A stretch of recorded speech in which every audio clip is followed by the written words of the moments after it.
This call is now being recorded. तो आइए शुरू करते हैं हमारा अगला टॉपिक जो है फ्रेंचाइजी या बिजनेस लोन। ओके, तो इस ट्रेनिंग में हम देखेंगे कस्टमर के लिए जो बेनिफिट्स हैं, जो उनके लिए इंटरेस्ट रेट और उनकी प्रोफाइल, किस तरह के कस्टमर ये लेंगे, उनका एलिजिबिलिटी क्या होगा, आपकी कमीशन कितनी बनेगी, इसमें क्या पोटेंशियल है इस बिजनेस का, किस तरह के डॉक्यूमेंट्स की जरूरत पड़ती है, इस लोन का प्रोसेस क्या होगा। ओके, हम जानेंगे लेंडिंग कार्ड के बारे में।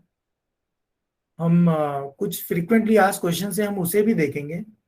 ओके, और ये जो होता है वीकेएमएस से कैसे ये प्रोसेस किया जाता है वो भी हम देखेंगे।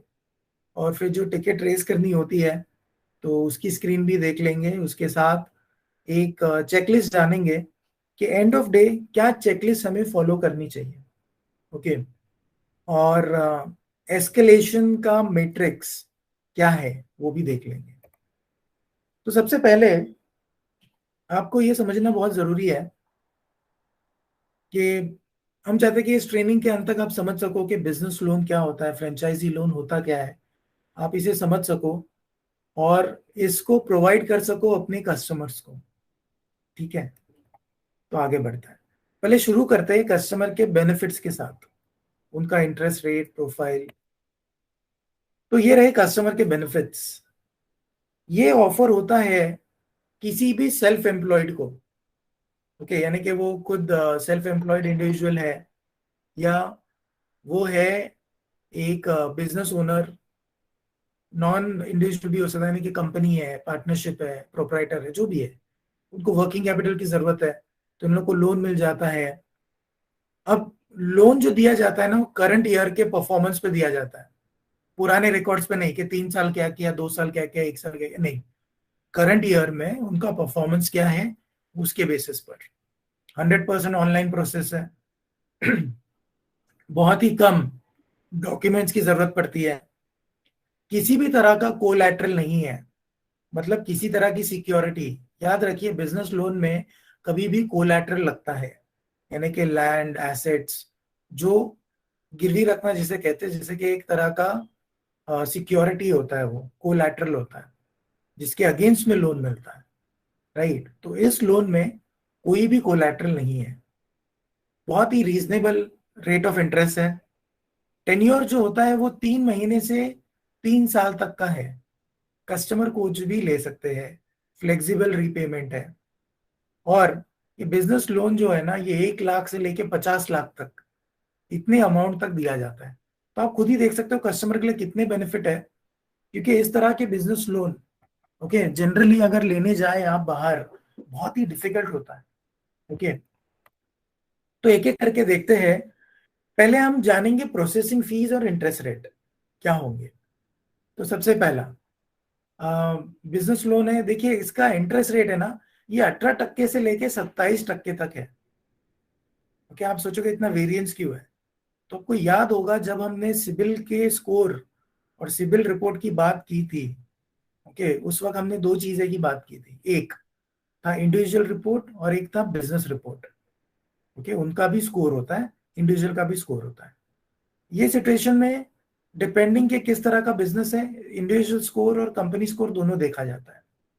ओके, उसके बेसिस पे डिपेंडिंग ऑन रिस्क, अगर आपको याद होगा इंटरेस्ट रेट वेरी होता है, यानी कि कस्टमर जो बेटर परफॉर्म कर रहे हैं उनका फाइनेंशियली जो भी क्रेडिट है वो बहुत अच्छा रीपेमेंट का हिस्ट्री है, उनके लिए इंटरेस्ट कभी भी कम होता है। जिसका हिस्ट्री खराब है या तो स्कोर लो है उनके लिए इंटरेस्ट रेट ज्यादा होता है। फिर भी ये बहुत कम है, क्योंकि मार्केट में जब लोगों को वर्किंग कैपिटल की जरूरत पड़ती है 3-6 महीने साल भर के लिए, वो 10% महीने के हिसाब से पैसे मार्केट से उठाते हैं। जो बिजनेस करते हैं ये चीज जानते हैं, इनके लिए साल का 18% या 27% तक के बीच में लेना बहुत ज्यादा महंगा नहीं है। ओके, और आपको बता दूं आप किसी भी बैंक में जाओ पर्सनल लोन ले लो, वो 18% और 19% पे आता है, और किसी छोटे बैंक से लो तो वो 20% के ऊपर भी जाता है। ओके, तो मतलब इंटरेस्ट रेट इसका काफी कम है। प्रोसेसिंग फीस है इसमें जो वन टाइम होती है, जब प्रोसेस होगा लोन उसी वक्त चार्ज होता है ये, ठीक है। 2.5% का वन टाइम पेमेंट है ये, 2.5%। लोन का टेन्योर 3 महीने से 3 साल तक। प्री क्लोजर के कोई चार्जेस नहीं है। मैं आपको एक चीज बता दूं, जब भी आप लोन लेते हो और उसे आप जल्दी पे करने की कोशिश करनी है, यानी कि क्लोज करना है मुझे, ओके, लोन एक बार में ही पे कर देना है, तो क्या होता है, मुझे क्लोज करते वक्त प्री क्लोजर चार्जेस देने होंगे। क्या होगा प्री क्लोजर चार्जेस? जिसके अंदर जो टोटल अमाउंट कैपिटल होगा, ओके, इंटरेस्ट हटा दिया जाता है, ईएमआई को ब्रेक करके हटाकर सिर्फ कैपिटल देखा जाता है, उस पर एक परसेंटेज चार्ज किया जाता है as a one time interest, one time fees, one time charges, और वो पे करना पड़ता है कस्टमर को। ओके, यूजुअली ये 3 to 4% के आसपास का होता है, या कहीं कहीं इसके अंदर कुछ एडिशनल चार्जेस होता है। तो यहां पर ये चार्ज नहीं है, pre closure charges, foreclosure charges नहीं है, नील। एलिजिबिलिटी क्राइटेरिया क्या है? 8 लाख का टर्नओवर, मतलब पूरे साल में 8 लाख का बिजनेस होना चाहिए किसी भी कंपनी का, तो वो अप्लाई कर सकता है। मैं आपको एक चीज बता दूं, एक नॉर्मल सा जो शॉप होता है ना, दुकान होती है, उसका भी पूरे साल में 8 लाख का टर्नओवर होता है। कैसे? देखिए, हर कोई 60, 65, 70 हजार का धंधा तो करता है पूरे महीने में, तो उनका ऑटोमेटिकली टोटल साल का टर्नओवर 8 लाख रुपया हो जाता है। हम प्रॉफिट की बात नहीं कर रहे हैं, हम बात कर रहे हैं टर्नओवर की, यानी कि बाइंग सेलिंग या प्रोडक्शन, तो उसमें जो कैपिटल लगता है उसी की सेलिंग होती है, जो पूरा ट्रांजैक्शन हुए, ओके, वो 8 लाख का टर्नओवर हुआ है, तो उसको हम वैसे गिनते हैं, बाइंग सेलिंग जो हुआ है वो पूरा 8 लाख का हुआ होना चाहिए, प्रॉफिट उसमें जो भी हो, ओके। तो ये बहुत कम है। लोन अमाउंट 1 लाख से 50 लाख, इंस्टॉलमेंट फ्लेक्सिबल है, मंथली, कोई उसमें इशू नहीं है, ओके। प्री क्लोजर जो होता है उसके कोई चार्जेस तो नहीं है, फोर क्लोजर या प्री क्लोजर, हाँ, लेकिन एक रूल होता है कि पहले 3 ईएमआई होने के बाद ही ये अलाउ किया जाता है, उसके पहले अलाउ नहीं करते। नेक्स्ट, बिजनेस लोन जो हम ऑफर करते हैं, तो किस तरह के कस्टमर आते हैं हमारे पास? जैसे आप देख सकते हो, कोई शॉप ओनर है, कोई अपना ही बिजनेस सेट किए है, जैसे कि पोल्ट्री का बिजनेस डाला है, किसी ने वर्कशॉप डाले हैं अपने, कोई प्रोडक्शन में है किसी चीज के, कोई फूड प्रोडक्ट्स में डील कर रहे हैं, कोई सर्विस इंडस्ट्री में है, इन सबको लगता है वर्किंग कैपिटल की जरूरत, ओके। तो ये एक इंस्टेंट लोन हो जाता है इनके लिए, वर्किंग कैपिटल मिल जाता है, और वर्किंग कैपिटल कुछ टाइम के लिए चाहिए होता है उनको, 3 महीने से 3 साल के बीच, वो ये प्रेफर करता है, ओके। अभी हम जानेंगे एलिजिबिलिटी क्राइटेरिया और आपका कमीशन। देखिए, बिजनेस का जो एक्सपीरियंस है, एलिजिबिलिटी क्राइटेरिया एक कस्टमर का, अब हम देखे, हम इतना तो समझ गए थे कि टर्नओवर 8 लाख का चाहिए पूरे साल में, 12 महीने में, ओके, मतलब लोन लेने से पहले का 12 महीने का इनका टर्नओवर 8 लाख का होना चाहिए, बहुत कम है। कम से कम 6 महीने का एक्सपीरियंस चाहिए। जिसका 1 साल का टर्नओवर 8 लाख है, मतलब उसने 6 महीने से ज्यादा ही बिजनेस किया है, एक्सपीरियंस तो होगा उस इंसान को। एज जो है, जो लोन के लिए अप्लाई कर रहे हैं, उनकी एज 21 ईयर्स से लेकर 60 ईयर्स तक हो सकती है, उससे ज्यादा या उससे कम की एज में अलाउड नहीं है। देखिए, ये बहुत बड़ा रिलैक्सेशन है, बहुत सारे बैंक 60 ईयर्स तक तो नहीं देते, अगर आपको पता नहीं होगा तो आप चेक कर सकते हो। लोकेशन जो है, आपके केंद्र का लोकेशन, वो लेंडिंग कार्ड के सर्विसेबल एरिया में आना चाहिए। तो लेंडिंग कार्ड का एक अपना सर्विसेबल लोकेशन का लिस्ट है, ओके। आप जैसे पिन कोड डालोगे ना, आपको वहां पे आ जाएगा, जो अपना फॉर्म है उसी में आ जाता है। तो अगर वहां पे आपका आ रहा है तो आप कर सकते हो, ठीक है। इसमें सिर्फ एक गारंटर जो है ना, वो मैंडेटरी है। अब जो गारंटर है उसके बारे में थोड़ा सा एक है रिक्वायरमेंट। देखिए, अभी इतना सारा लोन ले रहे, कोई कोलैटरल नहीं, कुछ नहीं, एक गारंटर तो लगेगा ही। तो गारंटर ब्लड रिलेटिव होना चाहिए एक। गारंटर जो है उसका सिबिल स्कोर अच्छा होना चाहिए, किसी का खराब हो, सेटिस्फैक्टरी नहीं है तो वो नहीं चलेगा। ओके। और एक बात होती है ना कि गारंटर की थोड़ी लायबिलिटी बढ़ जाती है, क्योंकि अगर समझिए हमारे पर्सन ने अगर लोन लिया है, उसने नहीं भरा तो गारंटर भरता है। ठीक है। ये एक क्योंकि गारंटर का मतलब ही वही होता है, एक लीगल फॉर्मेलिटी होती है। अगर गारंटर साइन करता है तो वो उसकी चीज की गारंटी ले रहा है। ओके। तो गारंटर ब्लड रिलेटिव हो, मतलब उनका फैमिली मेंबर हो, और उनका एक अच्छा स्कोर हो, सिबिल स्कोर, और लायबिलिटी उनकी बन जाएंगी अगर कस्टमर ने पे नहीं किया तो। ठीक है। अभी आप एक चीज याद रखिए, इसका जो अप्रूवल है ये पूरी तरह से लेंडिंग कार्ड के ऊपर है। ओके। लेंडिंग कार्ड डिसाइड करते हैं कि लोन किसको देना है, कितना देना है, जो भी चीज है ना, हर एक चीज लेंडिंग कार्ड डिसाइड करता है। यहां तक कि एज अ फ्रेंचाइजी आप भी लोन के लिए अप्लाई कर सकते हो, बिजनेस लोन आप भी ले सकते हो, मगर इसमें वक्रांगी का कोई से नहीं रहता है। हमारा इसमें कोई डिसीजन या कोई इनपुट्स या किसी भी तरह का इन्फ्लुएंस नहीं होता है। ये पूरी तरह से सोलली लेंडिंग कार्ड डिसाइड करेंगे कि कौन एलिजिबल, अगर लोगों में से किसे लोन मिले नहीं मिले, कितना मिले, ये सारी चीजें। अभी हम आते हैं फ्रेंचाइजी के कमीशन के ऊपर। आपका कमीशन कितना होगा? आपका कमीशन होगा 1.625%। ठीक है, 1.625% of disburse amount. Disburse amount का कॉन्सेप्ट आप समझ लीजिए, बहुत सिंपल होता है। समझिए फ्रेंच, अभी एक कस्टमर आपके पास आए, उन्होंने अप्लाई किया 10 लाख के लोन के लिए, उनको 10 लाख सैंक्शन हो गया, मगर उन्होंने डिसबर्समेंट लेने से पहले देखा कि उनके बिजनेस की रिक्वायरमेंट अभी फिलहाल 8 लाख रुपए हो चुकी है। ओके। तो उन्होंने क्या किया, रिक्वेस्ट किया लेंडिंग कार्ड से कि नहीं, आप सिर्फ 8 लाख ही डिसबर्स करें, मुझे उतने की ही जरूरत है। मैं एक एग्जाम्पल दे रहा हूँ हाइपोथेटिकल, ताकि आपको समझ में आए। तो ये 8 लाख रुपए ही उन्होंने लिए। तो क्या होगा, आपका कैलकुलेशन किस पे होगा? आपका कैलकुलेशन होगा 10 लाख पे नहीं, 8 लाख पे, क्योंकि वही डिसबर्स हुआ है, उनके अकाउंट पे पहुंचा है उतना अमाउंट। उस अमाउंट पे 1.625% आपको मिलेगा। ठीक है। तो अभी दूसरा एग्जांपल देखिए, अगर किसी ने 5 लाख की लोन के लिए अप्लाई किया, 5 लाख सैंक्शन हो गए, अब 5 लाख उनके बैंक अकाउंट में पहुंच गए, मतलब 5 लाख डिसबर्स हो गए, तो आपकी कमीशन कितनी बनेगी?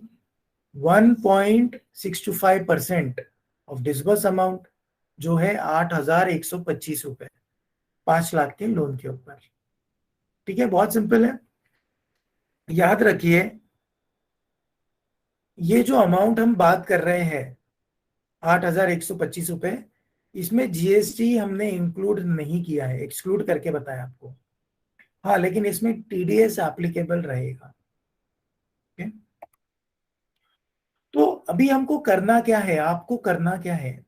ओके। पहले तो एक चीज समझ लीजिए, आपको जो है ना, लोगों को लाना है, बिजनेस लेकर आना है, ऐसे कस्टमर्स ढूंढने हैं जो बिजनेस कर रहे हैं, अपनी मार्केटिंग करनी है, एडवर्टाइजिंग करनी है। आपको ऐसे लोगों को लेकर आना है जिसको बिजनेस लोन की जरूरत है। ठीक है। आपका अवेयरनेस क्रिएट करना है कि आपके यहाँ पे बिजनेस लोन अवेलेबल है। आपको पूरा मार्केटिंग मटेरियल मिल जाएगा। अपने माई डाउनलोड्स में आप जाओगे, वीकेएमएस में, marketing campaign, marketing collateral, PDF से इमेजेस है, आर्ट वर्क पूरा मार्केटिंग टीम ने बना के रखा है। आप डाउनलोड करो और उसको प्रिंट करो, पोस्टर्स को, बैनर्स को लगा दो सब तरफ, ब्रोशर्स पैम्पलेट्स बांट दो सब तरफ। ओके। ताकि जो भी आ रहे हैं कस्टमर्स, आप उन्हें बता सको कि हमारे यहाँ बिजनेस लोन अवेलेबल है। ओके। आप क्या करते हो, आप सिर्फ लोगों को अट्रैक्ट करते हो, बुलाते हो, उनकी लीड बनाते हो, उनकी लीड आप जनरेट करते हो। ओके।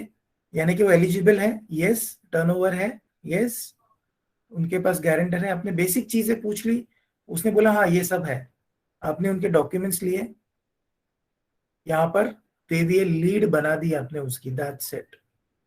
ना ही आप उसके वेरिफिकेशन में जा रहे हो, ना ही रिकवरी में जा रहे हो, ना ही अप्रूवल प्रोसेस में जा रहे हो, कहीं नहीं जा रहे। आप सिर्फ एक लीड जनरेट करके दे दोगे आप लेंडिंग कार्ड के पास, और लेंडिंग कार्ड अपना आगे का प्रोसेस करेंगे। और जब लोन उनको डिसबर्स होगा वो आपको आपका कमीशन दे देंगे। सो इन शॉर्ट, आपको सिर्फ बिजनेस लोन के लिए लीड जनरेट करना है, जिसके लिए आपको मिल रहा है 1.65% ऑफ डिसबर्स अमाउंट, जो बहुत ही बढ़िया है। ओके, तो जितनी ज्यादा लीड आप जनरेट करोगे उतने ज्यादा प्रोस्पेक्ट बनेंगे, और उतने ही प्रोस्पेक्ट्स में से फिर एक एक्चुअल कस्टमर बनेंगे। क्योंकि अगर 100 लोग आते हैं, 100 लोग की लीड आप देते हो, उसमें से एलिजिबल होना, सही में किसी को लोन चाहिए, वो हो सकता है नंबर कम हो जाए, 20 हो जाए प्रोस्पेक्ट्स जिसको अभी करंट जरूरत है, और 20 में से 10 ही ऐसे हो गए जो इमीडिएटली डिसबर्समेंट ले ले और अपना काम स्टार्ट करें। राइट, तो हमें अपना बिजनेस बढ़ाने के लिए ज्यादा से ज्यादा लीड्स जनरेट करना है। ठीक है, अभी पहले हम है ना अर्निंग पोटेंशियल देख लेते हैं। ठीक है, तो आप क्या कर रहे हो, आप कमीशन आपकी पूरी तरह से डायरेक्टली प्रोपोर्शनल है लोन के अमाउंट पर। तो जितना बड़ा बिजनेस आप लेके आओगे, जिसको 50 लाख चाहिए तो आपका कमीशन बनेगा 50 लाख पर, जिसको 1 लाख चाहिए आपका कमीशन बनेगा 1 लाख पर। यानी कि 1 लाख में आप कमा रहे हो कितना, 1,625 रुपए। मगर यहीं पर ये कस्टमर अगर 10 लाख लेता तो आप कितना कमाते हैं, 16,250 रुपए। तो ये एक नॉर्मल सा मेथड है, बहुत ही अच्छा है। बाकी जो फ्रेंचाइजीज ये ऑलरेडी कर रहे हैं वो 6-7 हजार से लेके ना 30-35 हजार तक कमा रहे हैं महीने में, एवरेज। ओके, और वो भी बहुत बड़ा बड़ा बिजनेस नहीं बोल रहा हूं मैं, ये लोग बहुत छोटे अमाउंट पे ही कर रहे हैं, मतलब बहुत ये बहुत ही कम लोन होने के बावजूद 30-35 हजार बन जाते हैं। ओके, आप खुद सोचिए ना, आपके पास 2-2 लाख के अगर 4 कस्टमर आ गए तो भी आपका कमीशन बन गया 13 लाख, 13 हजार। राइट, 5-5 लाख के 4 कस्टमर आ गए, आपका कितना बन गया कमीशन, 32,500। राइट, इतना सिंपल है, और आपको करना भी कुछ नहीं, सिर्फ लीड बनानी है। तो अभी हम लोग समझते हैं डॉक्यूमेंटेशन, क्योंकि लीड बनाने के लिए डॉक्यूमेंटेशन बहुत इंपॉर्टेंट है। तो यहां पे देखिए, एकदम लेफ्ट फर्स्ट कॉलम में हमने दिया है कैटेगरी, सेकंड कॉलम में दिया है डॉक्यूमेंट का टाइप, उसके आगे है पार्टनरशिप, सॉरी प्रोप्राइटरशिप, पार्टनरशिप, और बाद में आता है company, LLC, OPC, private limited, जो भी है कंपनी। एक सिंपल क्लासिफिकेशन रखेंगे। तो एक एक करके देखते हैं। केवाईसी, नो योर कस्टमर, इसमें क्या आता है, डॉक्यूमेंट क्या चाहिए, पर्सनल पैन कार्ड। ये चाहे प्रोप्राइटर हो, पार्टनर हो, कंपनी हो, सबके लगेंगे personal pan cards. Okay, partnership में जितने पार्टनर्स हैं सबके पैन कार्ड लगते हैं। फिर कंपनी पैन कार्ड, ये पार्टनरशिप में लगेगा और कंपनी में लगेगा, प्रोप्राइटरशिप में नहीं लगता। क्योंकि अगर आपको अगर पता नहीं है, प्रोप्राइटरशिप में जो प्रोप्राइटर होते हैं उनका पैन, उसी को as a company PAN treat किया जाता है, क्योंकि वो सिंगल इंडिविजुअल ओनर है। ओके, तो उसके लिए उनको अलग से कंपनी पैन कार्ड नहीं लगेगा। Second, next one, bank. Bank का स्टेटमेंट 12 महीनों का, ये सबके पास से लेना जरूरी है। उसके बाद आता है बिजनेस प्रूफ। अब देखिए सबका अलग अलग होगा। ओके, लेकिन एक नॉर्मल सा लिस्ट दिया है। आपके जो बिजनेस के कस्टमर्स हैं उनको पता होगा, उनके पास ये डॉक्यूमेंट्स होंगे ऑलरेडी, नहीं होंगे तो आप उनको गाइड कीजिए। रजिस्ट्रेशन का प्रूफ, कोई भी बिजनेस रजिस्टर होता है। जीएसटी का सर्टिफिकेशन, शॉप एस्टैब्लिशमेंट, इसको आप गुमस्ता भी कहते हैं। बाद में आरसी अंडर म्युनिसिपैलिटी, म्युनिसिपैलिटी का एक अलग से आता है। बाद में उद्योग आधार। ओके, ग्रामीण एरिया में उद्योग आधार का बहुत ज्यादा चलन होता है, वहां पे बहुत कॉमन है।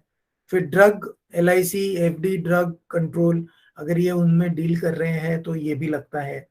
तो एग्जाम्पल दे दूं मैं आपको, कोई अगर फूड में डील कर रहे, खाने में, तो एफडीए का लगता है, food and drug association of India, उनका सर्टिफिकेशन लगता है।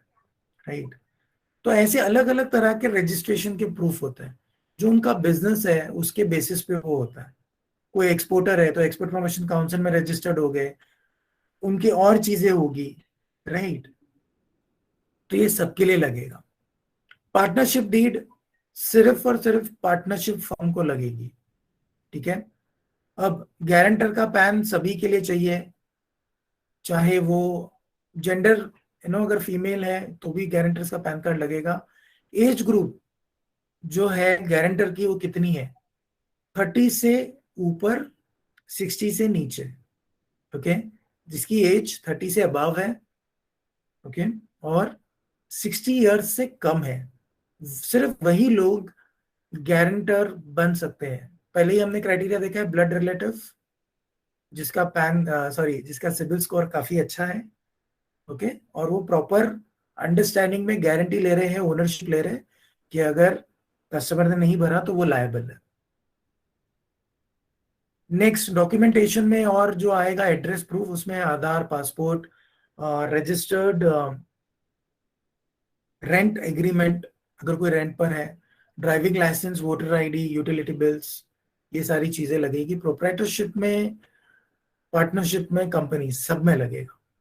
ओके, लोन अमाउंट जिसमें 10 लाख रुपए से ऊपर है, 10 लाख से नीचे अगर है तो ये रिलैक्सेशन है, अगर 10 लाख से ऊपर है तो ये दो चीजें एक्स्ट्रा लगती है। क्या है? एक है जीएसटी का return for last 4 quarters. 4 quarter मतलब हर 3 महीने में जीएसटी रिटर्न फाइल करते हैं, तो 4 क्वार्टर का चाहिए, यानी कि लास्ट 1 ईयर का पूरा ले रहे हैं हम।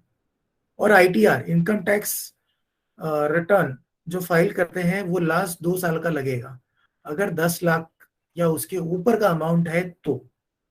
ओके, और जो है अगर कंपनी है तो उसमें आपको लगेगा MOA, that is memorandum of association. Okay, AOA, COI, memorandum of understanding भी आता है। ऐसे बहुत सारे डॉक्यूमेंट्स हैं जो कंपनी के पास हो गए जो आपको लगेंगे। अभी इसका प्रोसेस देखते हैं। आपने इनपुट कर दिया डिटेल्स वीकेएमएस पर, स्कैन डॉक्यूमेंट्स डाल दिए, ठीक है, मतलब आपने किसी को पूछा लोन चाहिए, यस, ये डॉक्यूमेंट्स आप लेके आओ, आपने लिए डॉक्यूमेंट्स, उसे स्कैन किया, एक लीड बनाई, स्कैन डॉक्यूमेंट्स अटैच किए, बस लीड बन गई, वो चली गई आगे लेंडिंग कार्ड के पास, आपका काम खत्म। अभी कस्टमर का क्या होगा? कस्टमर का ये जो डिटेल्स है ये मिल जाएगी लेंडिंग कार्ड को।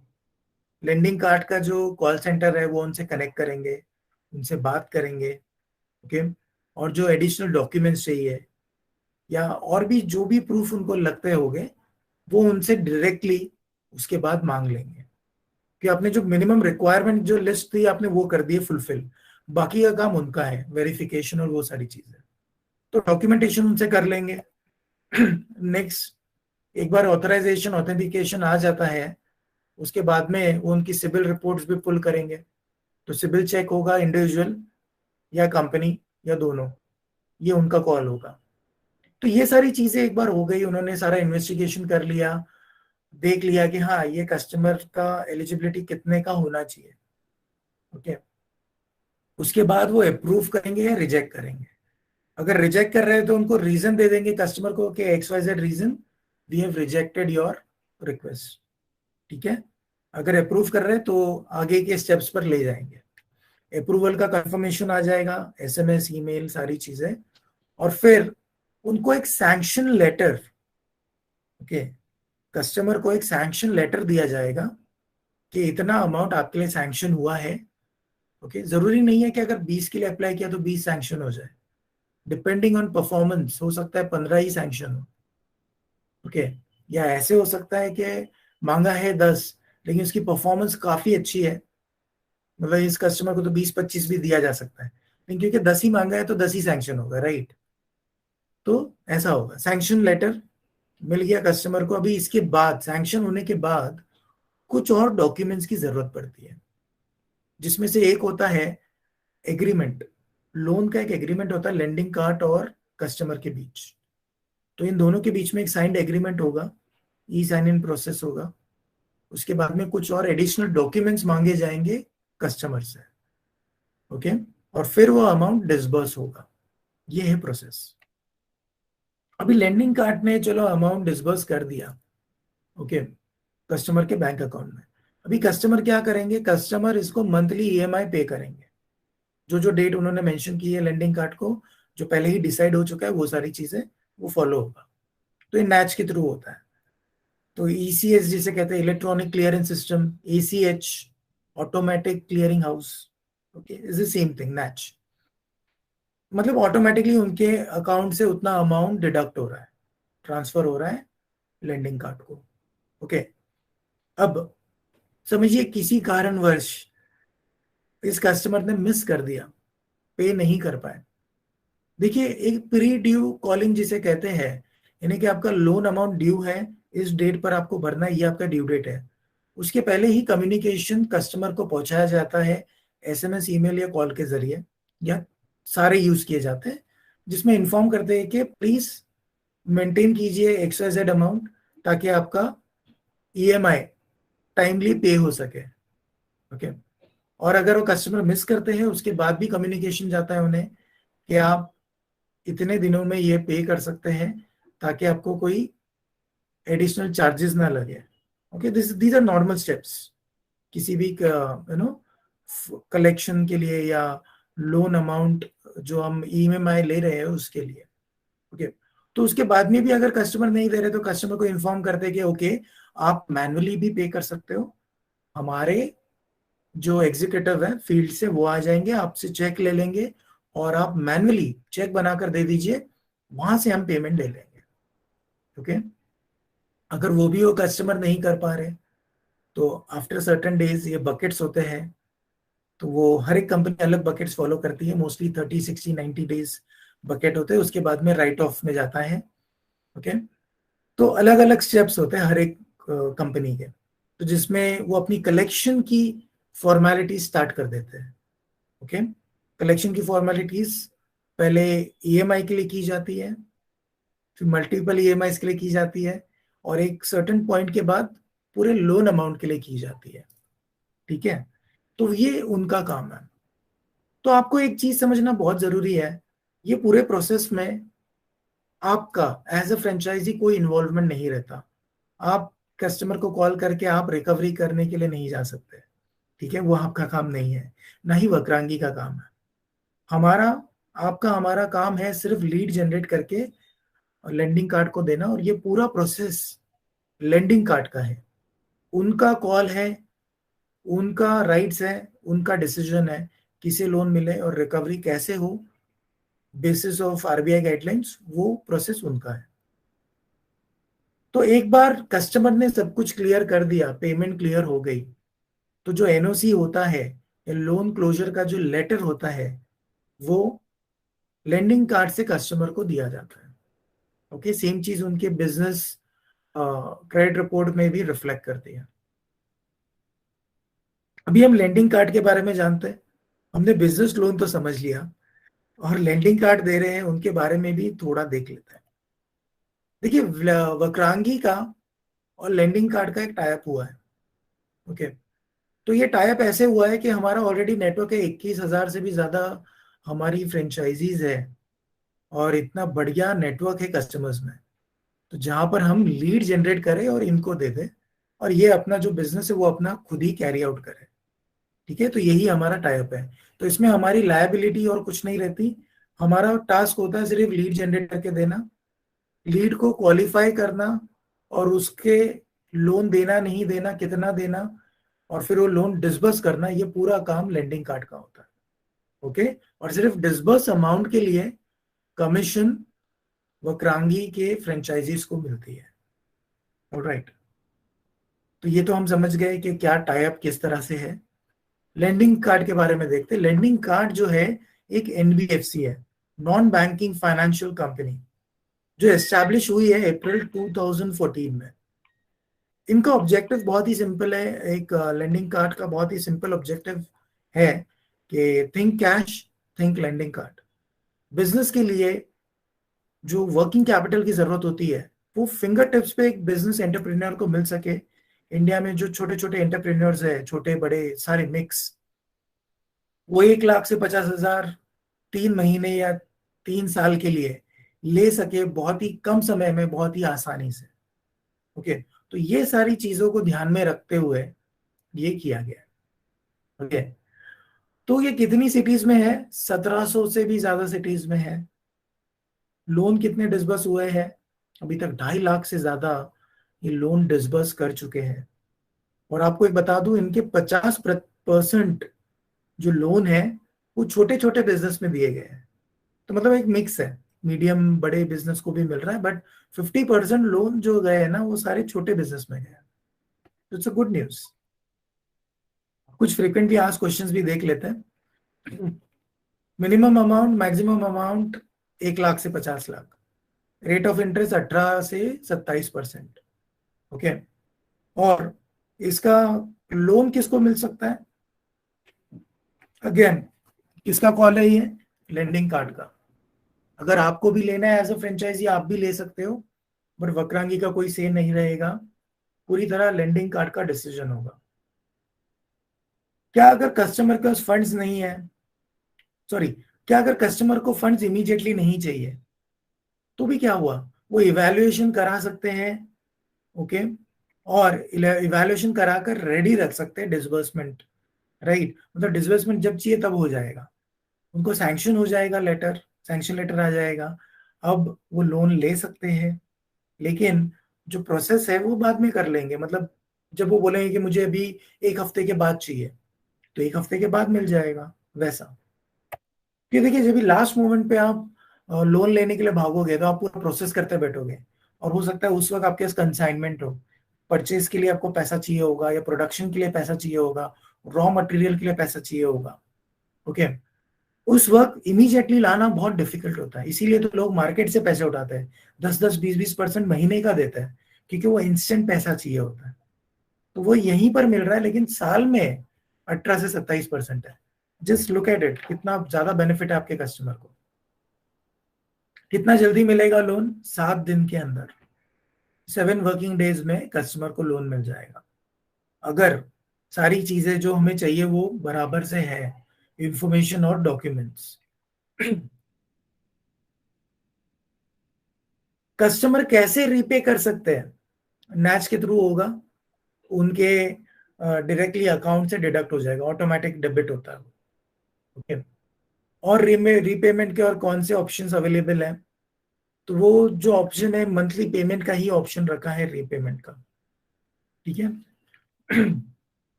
सैंक्शन लेटर किस सैंक्शन सैंक्शन लिमिट, ओके, किस बेसिस पे डिटरमाइन होगा? ये मैं आपको बहुत पहले भी बता चुका हूँ। करंट ईयर का परफॉर्मेंस देखा जाएगा, ऐसा नहीं कि हिस्ट्री पे दे रहे हैं कि आप पिछले 10 साल 3 साल में क्या किया, नहीं, करंट ईयर में इस पर्टिकुलर बिजनेस का परफॉर्मेंस क्या है। ओके, क्रेडिट रिपोर्ट आती है बिजनेस की, वो देख सकते हैं, तो पता चलता है कि ये कैसे परफॉर्म कर रहे हैं, कैसे आगे बढ़ रहे हैं। ओके, नेक्स्ट, क्या इसके कोई प्री क्लोजर चार्जेस है? नहीं है, that's a very good benefit. सिर्फ एक रूल है, 3 EMI के बाद आप कभी भी इसे क्लोज करो। What happens if we do, what happens if due to any reason customer is unable to pay? Okay, क्या होगा अगर कस्टमर किसी भी कारण से पैसे नहीं दे पा रहा है? मैंने आपको पहले ही बताया, लेंडिंग कार्ड अपना प्रोसेस फॉलो करेंगे, जो सेट डेट है उसका रिमाइंडर जाएगा, ईएमआई के लिए ट्रांजैक्शन होगा, अगर बाउंस होता है पहले रिक्वेस्ट जाएगी कि आप ऑफलाइन पे कर दो, मैनुअली पे कर दो हमारे फील्ड स्टाफ को, अगर वो भी मिस हो रहा है तो रिकवरी के स्टेप्स धीरे धीरे स्टार्ट हो जाते हैं। ओके, तो वो पूरी रिकवरी जो है वो लेंडिंग कार्ड खुद करेंगे। ओके, इसमें वक्रांगी या फ्रेंचाइजी का कोई लायबिलिटी नहीं है, आप प्लीज इस बात को समझ लीजिए। ओके, और अगर कस्टमर का कोई फेलियर हो रहा है पे करने में, ये पूरी तरह से लेंडिंग कार्ड का कॉल होगा कि वो उसे कैसे डेट को रिकवर करे। अभी वीकेएमएस की कुछ स्क्रीनशॉट देख लेते हैं। आप वीकेएमएस पे लॉगिन करेंगे यूजर अपना वीके आईडी और पासवर्ड के साथ, आप जाएंगे फाइनेंशियल सर्विस में, नीचे होगा लेंडिंग कार्ड, नीचे होगा लोन एप्लीकेशन, उस पर क्लिक करना है आपको। क्लिक किया आपने, यहाँ पे न्यू पे क्लिक करना है। न्यू पे क्लिक करते ही कस्टमर टाइप आएगा, यहाँ पे 2 टाइप है, एक है फ्रेंचाइजी, एक है कस्टमर। अभी देखिए बिजनेस लोन, सिटीजन अगर है तो वो बिजनेस लोन है, फ्रेंचाइजी अगर आप सिलेक्ट कर रहे हो तो फ्रेंचाइजी लोन, यानी कि आप ओके, तो आप भी लोन ले सकते हो, तो ये आपके लिए भी है। ओके, तो ये एक हो गया। नेक्स्ट आपको डालना है टर्नओवर, नहीं सॉरी, पहले आप यहाँ पे डालेंगे लोन रिक्वायर्ड। तो 1 लाख से 50 लाख जो भी है आप यहाँ पे डाल सकते हैं। याद रखिए, सिर्फ अमाउंट डालने से उतना अमाउंट नहीं मिलेगा कस्टमर को। ओके, अगर वो एलिजिबल है, ओके, एलिजिबिलिटी अगर उनकी ज्यादा है तो इजीली मिल जाएगा, कम है तो जितने वो एलिजिबल हो रहे हैं लेंडिंग कार्ड डिसाइड करेंगे उतना उनको अमाउंट मिलेगा। उसके बाद में आपको डिसाइड करना है यहाँ पर कि लोन कस्टमर को कब चाहिए, इमीडिएटली चाहिए, 2 हफ्ते के बाद, 4 हफ्ते के बाद। ठीक है, कभी कभी होता है कि बिजनेस में आपको 4 हफ्ते के बाद पैसे लगने वाले हैं, आप पहले ही पूरा प्रोसेस करके रख देते हो ताकि आपको लास्ट मोमेंट पर भागना ना पड़े, 1 हफ्ता 10 दिन रुकना ना पड़े, ताकि प्रोडक्शन या सेल्स इंपैक्ट ना हो। ठीक है, तो आगे देखते हैं अभी किस पर्पज से लिया जा रहा है। यहाँ पे पर्पस लिखा जा सकता है, मोस्टली लोग वर्किंग कैपिटल के लिए ही लेते हैं। ओके, शॉर्ट टर्म लोन्स उसी रीजन से लिए जाते हैं बिजनेस में। बाद में सिलेक्ट करना है रजिस्ट्रेशन टाइप, प्रोप्राइटरशिप है, पार्टनरशिप, प्राइवेट लिमिटेड है, एलएलपी है, और यहाँ पे बहुत सारे ऑप्शंस हैं। राइट, आप सही ऑप्शन प्लीज सिलेक्ट कीजिए, क्योंकि अगर आपको याद होगा पहले हमने जो डॉक्यूमेंट्स का लिस्ट देखा है, तो अगर आपने गलत चूज किया तो आगे डॉक्यूमेंट्स भी वही मांगे जाएंगे। ओके, तो सही तरीके से सही वाला ऑप्शन ही सिलेक्ट करें। अभी इसके आगे आएगा जो बिजनेस का टर्नओवर है। तो मैंने जैसे आपको पहले बताया मिनिमम 8 लाख, जो एक छोटी सी दुकान भी कर लेती है। ओके, साल भर में एक दुकान भी 8 लाख रुपए का सेल्स कर देती है। प्रॉफिट नहीं देख रहे हम, सिर्फ टर्नओवर, राइट, ट्रांजैक्शंस 8 लाख रुपए क्रॉस हो रहा है, वो इंपॉर्टेंट है, वॉल्यूम। तो 8 लाख बहुत ही मिनिमम है, तो ये कोई भी बिजनेस आराम से कर पाता है। इसके बाद में आपको सिलेक्ट करना है बैंक। ओके, जिसके अंदर कस्टमर का करंट अकाउंट है, उसका नाम डालना है, उसकी डिटेल्स, एड्रेस सब आ जाएगा। ओके, एक बार आपने वो सारा चीज अपडेट कर दिया, उसके बाद में बाकी जितनी भी मैंडेटरी डिटेल्स है, जो एस्ट्रिक्स में लिखा है ना, वो सारा मैंडेटरी है, वो सारी आपको अपडेट करनी है। उसके बाद में आपका आएगा business information as per fields mention. Okay, ये सारी आपको अपडेट करनी है, ये सारी के सारी कैप्चर करनी है। ये प्रोप्राइटर की इंफॉर्मेशन है, जैसे कि उनका date of birth, gender, mobile number, alternate number, email ID, PAN card number, Aadhaar number, जो भी है वो उनका है। ओके, प्रोप्राइटर का। उसके बाद में आता है गारंटर की इंफॉर्मेशन, ऑलमोस्ट सिमिलर, गारंटर की भी इंफॉर्मेशन कैप्चर होगी, name, date of birth, gender, current address, permanent account number, सारी चीजें, एड्रेस वगैरह सब आ जाएगा। ये सब कैप्चर हो गया। उसके बाद में अदर इंफॉर्मेशन भी कैप्चर करनी होती है, कुछ क्वेश्चंस हो गए, any other loan, EMI, okay, है नहीं है आप पूछ लेंगे, वो सब कैप्चर होगा। ओके, तो ये हो गया प्री टर्म डॉक्यूमेंट्स। अभी यहाँ पे क्या करना है आपको, जो बैंक के डॉक्यूमेंट्स है, जैसे कि बैंक स्टेटमेंट फॉर 12 मंथ्स, तो ये आपको चूज करना है फाइल, तो आप पहले ही स्कैन करके या पीडीएफ को अपने सिस्टम पे सेव कीजिए, उसको नाम दे के रखिए, उस कंपनी का नाम, और आगे बैंक स्टेटमेंट 12 मंथ्स। तो अब यहाँ से चूज करने में आसानी होगी, क्योंकि आपके पास इतने सारे कस्टमर्स आते हैं, राइट। तो जितना अच्छे से आप वेल ऑर्गेनाइज रखोगे उतना इजी होगा। हर कस्टमर का कभी भी एक फोल्डर बना के काम करें। तो वहां से पिक कीजिए गारंटर का पैन कार्ड। ओके, तो उस फोल्डर से आपको सारे फाइल्स चूज करके यहाँ पे अटैच करना है, अपलोड करना है। हो गया, डन। जब लोन सैंक्शन होगा ना, उसके बाद में ना पोस्ट टर्म के डॉक्यूमेंट्स होते हैं ना, तो वो सारे ये है, तो ये सारे आपको डालने होंगे, जैसे कि एड्रेस प्रूफ लगता है कंपनी का, इंडिविजुअल का एड्रेस प्रूफ लगता है, ओके, वो सारे लगेंगे, बिजनेस का प्रूफ, कंसेंट, ओके, ये सब आपको लेना है। अभी ये सब आपने कर दिया, आपका एक लीड यहाँ पर जनरेट हो गया। ओके, आपको दिख रहा है, तो यहाँ पे सबसे लेफ्ट में पहला वाला जो दिख रहा है वो है वक्रांगी लीड आईडी। ये इंटरनल आईडी है अपनी, इसके मतलब आइडेंटिफिकेशन के लिए। उसके दूसरे वाले कॉलम में है पार्टनर एप्लीकेशन आईडी। ये क्या है? ये लेंडिंग कार्ड का, ओके, खुद का जो लेंडिंग कार्ड के लिए जो आईडी यूज होगा ना आइडेंटिफिकेशन के लिए, वो है। ओके, और उसके आगे आता है एप्लीकेशन, एप्लीकेंट का नाम, उसका लोन टाइप, उसका लोन का अमाउंट, उसका स्टेटस, और उसके आगे होता है व्यू पीडीएफ फॉर्म। ये जो अपने पूरा फॉर्म बनाया वो पीडीएफ में अवेलेबल है। अभी समझिए कोई इशू आया, टिकट रेज करो वीकेएमएस में, माय वीकेएमएस पे जाइए, my support request, ticket raise होगा। या डिटेल्स जाननी है, माय डाउनलोड पे जाइए, फाइनेंशियल सर्विस सिलेक्ट कीजिए, नीचे लोन सिलेक्ट कीजिए, पीडीएफ मिलेंगे। उसमें पीडीएफ में आप लर्न कर सकते हो, फ्रेंचाइजी लोन का ट्रेनिंग मैनुअल है वहां पर, आप वहां से समझ सकते हो। बिजनेस लोन ट्रेनिंग मैनुअल भी यूज कर सकते हो, और ये हिंदी में भी अवेलेबल है। अभी एंड ऑफ डे चेकलिस्ट क्या होगा? ठीक है, दिन के आखिर में आपको ये चीज करनी जरूरी है। सबसे पहला, आपको दिन भर में जो लीड्स आई ना, कहीं पर ट्रैक रखिए, तो चेक करो आपने वीकेएमएस में लीड बनाई नहीं बनाई। बहुत बारी ऐसे होता है कि दिन में 50 कस्टमर आए, उसमें से 10 जन अपने बिजनेस लोन के लिए थे, हमने लीड बनाई लेकिन 9 बनाई, एक रह गया।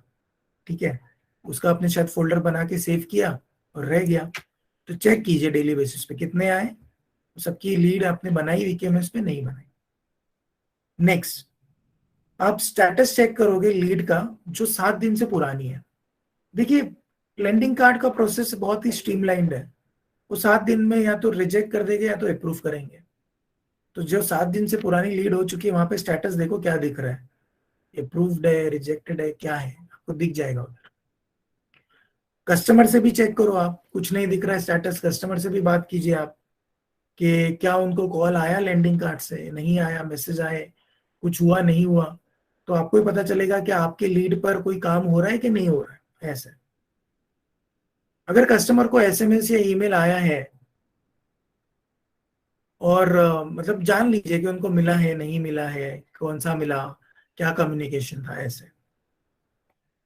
ठीक है, अगर कोई इशू आता है, आप पहले टिकट रेस कीजिए वीकेएमएस में, और उसके साथ में वही टिकट आप अपने एफआरएम को, फ्रेंचाइजी रिलेशनशिप मैनेजर, जिसकी डिटेल्स वीकेएमएस के होम पेज पे होती है, उन्हें आप ईमेल लिखिए, उसमें वो टिकट नंबर, आपका स्क्रीनशॉट या जो भी डिस्क्रिप्शन है वो डालिए, उनको भी शेयर कीजिए, ताकि वो भी अपने एंड से कंसर्न डिपार्टमेंट में भेज सके। उसके अलावा आप सेम ईमेल को वो टैट होने के बाद संतोष.पाटोले को भेज सकते हैं। ओके, अगर उनसे भी नहीं हो रहा, उनका भी एक टैट होगा, वो ट्राई करेंगे, उसमें रिजॉल्व नहीं हो रहा, तो आप उसे फर्दर एस्केलेट कर सकते हो ravi.bhavnani@vakrangi.in पर। ओके, और ये भी आपको सेम हेल्प प्रोवाइड करेंगे आपके इशू के लिए। सो इतना ही था लेंडिंग कार्ड के लोन के बारे में, जो फ्रेंचाइजी लोन जो आप ले सकते हो, या बिजनेस लोन जो आप अपने कस्टमर को देते हो। ओके, तो सिर्फ लीड जनरेट करके आप एक बहुत ही अच्छा इनकम जनरेट कर सकते हो खुद के लिए। तो यही था आज का ट्रेनिंग। तो ट्रेनिंग में जुड़ने के लिए धन्यवाद।